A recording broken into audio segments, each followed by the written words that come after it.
కాదురా, నేను ఎంత మిస్ అయ్యానో అంటే క్షమించాలి. ఇలా ఉంటుందని మీరందరూ వస్తున్నారని నిన్న కనుక అచ్చన నీ సంగతి బయటికి వెళ్ళక చూసుకుందాం. మనం ఎప్పుడూ ఉన్నదే కదా. వీళ్ళందరి నుంచి పక్క తీసుకెళ్ళి అచ్చన నేను మళ్ళీ పైకి హలో అని ఎరా అలిగా ఏడు ఎక్కడ లంచాడు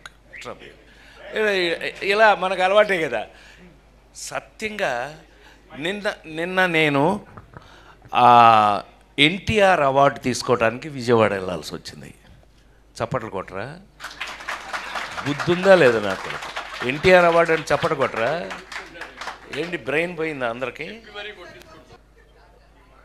నేను మాట్లాడాలా లేకపోతే అండి చంపేస్తా. సైలెన్స్ ఒక్క నిమిషం. ఇప్పుడే వేడెక్కింది.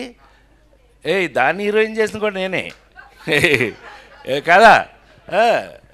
రోజాని హీరోయిన్ చేసిన కూడా నేనే కదా.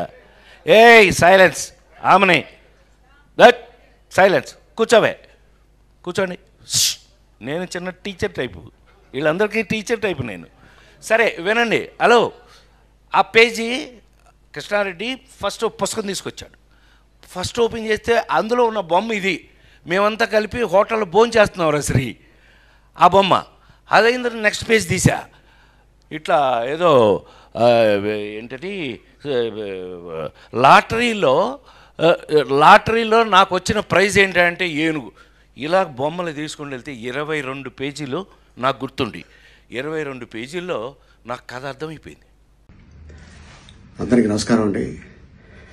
నిన్న కృష్ణారెడ్డి గారు పుట్టినరోజు సందర్భంగా ఈవెంట్లో అనుకోకుండా ఆయనకి మాట తుల్లింది అది సరదాగా అని.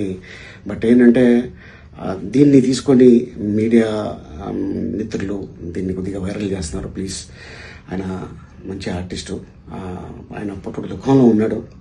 మనందరికీ తెలుసు. ఇటీవల మంచి కాలంలో తన కూతురు పోయింది, అమ్మలాంటి బిడ్డ. సో అందుకోసం ఆయన కావాలని చెప్పింది కాదు.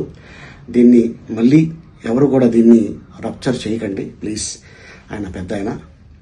నమస్కారం.